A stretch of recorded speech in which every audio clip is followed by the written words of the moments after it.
Hello and welcome to Stride ERP Training.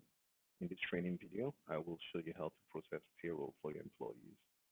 To get started, go to Finance Administration. Okay, go to Payroll, expand Payroll, click the Payroll menu option. Okay, and it should take you to a screen that looks like this with payroll pay periods written at the top. So this screen shows you all the pay periods, all the active pay periods in Stride. Now you have an option to archive pay periods once payroll processing is done for that period. Okay, so to archive the pay period, click Actions and click Archive. Now this is done after you've processed payroll. Employee pay slips, employees will not see their pay slips until a pay period has been archived. So they can't see their pay slips. They will not be able to see their pay slips for a pay period until after that pay period has been archived. So to view the pay period for, or to process payroll for July 2020, I click that. Okay, and it takes me to the payroll screen. So here on the screen, I can see the pay period, so the date, the month. I can see the total number of employees, okay, for this pay period. I can see the total scheduled hours for um, total scheduled hours for all 68 employees. I can see the total paid hours. So out of this 11,000 hours, only 2,034 hours were reported or were submitted when the timesheets were approved. Okay, I can see that one person has been paid fully already. Okay, one person was paid in parts. Okay, so the total number of people that are not paid at all is 66. We can see the total gross pay. Okay, so the gross amount for all 68 employees here is 1.35 million. Okay, the total earned gross. So this is the amount of money based on the amount of money owing based on the hours submitted. So typically, if you calculate their payroll or their gross salaries, it comes up to 1.3 million. But from the timesheets submitted, we only have 283,970.33 naira to pay to these employees. Total earnings, I'm going to skip net pay for now. Total earnings, so this could be bonuses, commissions, and the rest. So this the total earnings come up to 502,000, and total deductions. So this could be asset replacement, maybe penalties for late or whatever it is, or taxes and the likes of it. Come up to 78,000. So 78,000. Okay.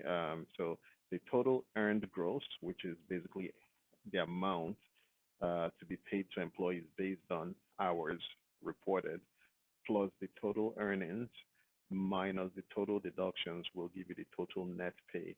So the amount to pay today is 707,970 naira.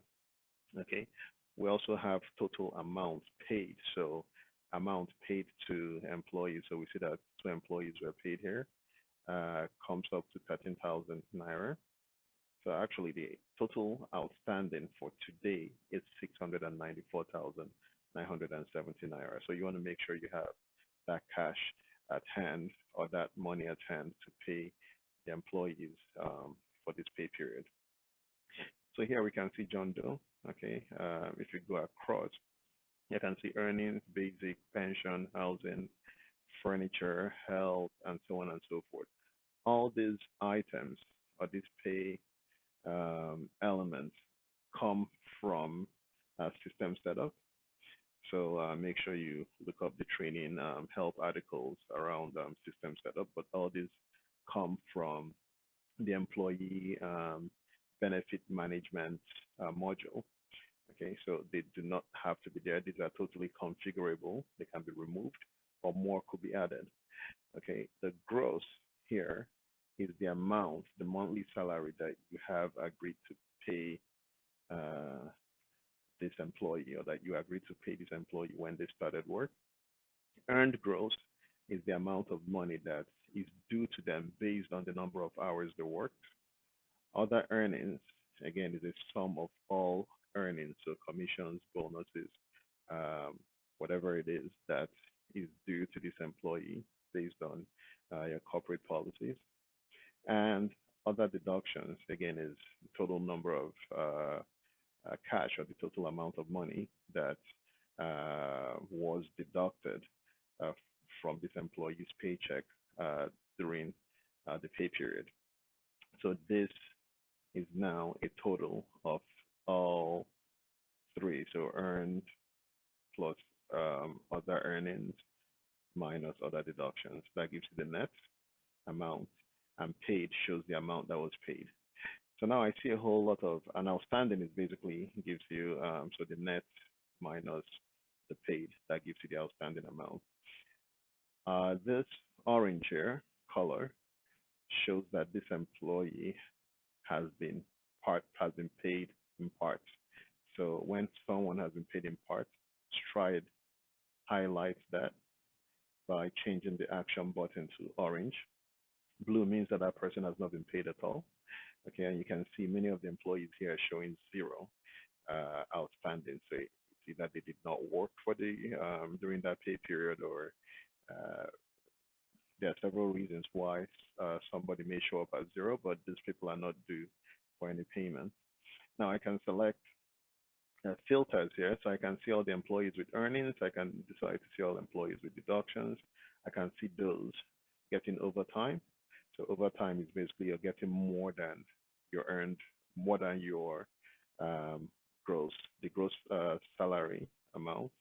So if I select this, I see no one is getting overtime. These are people that are getting paid less than what their gross is, which may be quite a number of people because after taxes and the rest, um, you may see quite a number of people with reduced paid hours.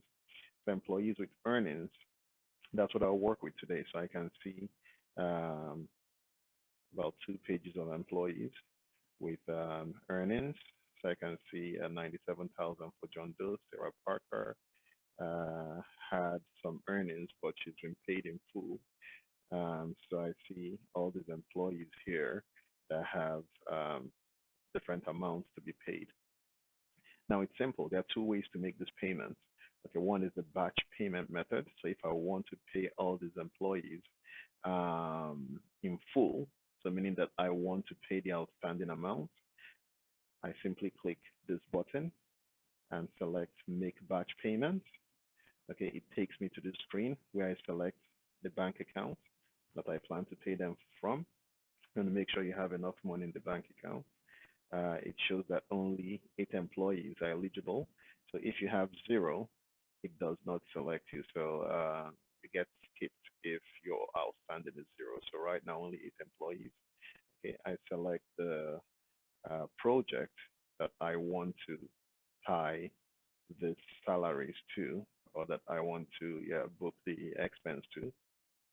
I select the budget. The expense item, leave it at employee salary, unless you have a good reason to change it. The payment date, okay, you can select dates in the future. So the payment date is today, so I'm going to select this.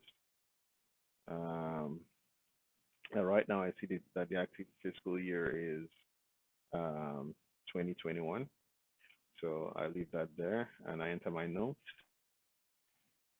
Okay, and I can submit. So this is the batch payroll processing method. Okay. Now there's a single one where if you want to pay the employees one after the other, okay, just scroll over to actions and hit make payment, or you can do the make payment option from here. Okay, they both take you to the same place. So I will go from here though. So I will select this employee here, George Clooney, make payment. And from here, I can see George Clooney's payment. So the net amount is 108,000. Paid is zero. Balance is this. So I can decide, I can either choose to pay him in part or a percentage of his net amount, of the net amount due. I can pay in full. So I will pay in full. But actually, so if you select percentage, you can select, okay, only pay him 10%, and it will show the total amount to pay as 10% of the net. Okay. Again, I can select the account I want to pay him for, the project I want to book this expense against, the accounting period or the phase, expense item. I book it to employee salary. Now, this is important because your chart of account is mapped to that. Um, the chart of account you select, sorry, the expense type you select will drive the expense account that will get impacted. So I'm referring to chart of accounts here.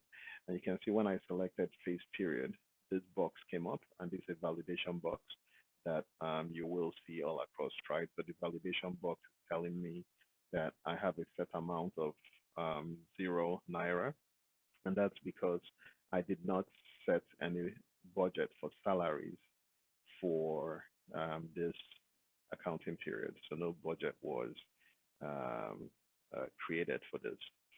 So requested amount, used amount, employee salary, and so on. So I can select the payment date here, and the payment date is the 26th, so I select that. And so I see my active fiscal year here. I can now decide to go ahead with payments. Now, if you look at the bottom, you can see sales bonus. Okay, so I can see that there's 100,000. It shows me a breakdown of his entire salary, and I can see that he got a sales bonus of 100,000 naira, which is what added to his salary. At the top here, there are different things you can do. So I can uh, choose to make payments. Okay, the payment was successful, so that's gone. It's taking me to the next employee to pay, so I can see the next employee here showing, and that's Mr. John Doe, 100,000, paid amount 3,000, and so on and so forth. I can skip over to the next employee with this. I can keep skipping to the next employee to make payments. Now, to get back to the payroll grid, I click previous page, and it takes me back to the payroll grid.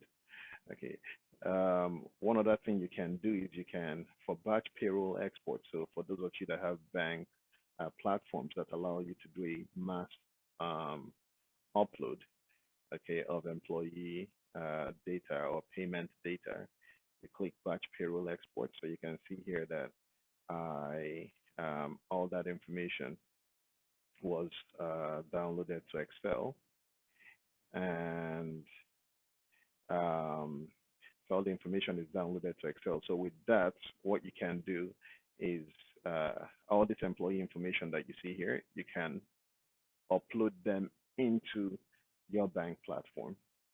So it comes with, again, your name, sorry, the employee name, the amount to be paid, their beneficiary number, and different other details that your bank may require for the upload. But the format, again, varies from bank to bank. So you may need to move your data around in order to have it same as what your bank wants it to be. Okay, so this brings us to the end of the training. Thank you very much for joining, and have a great day.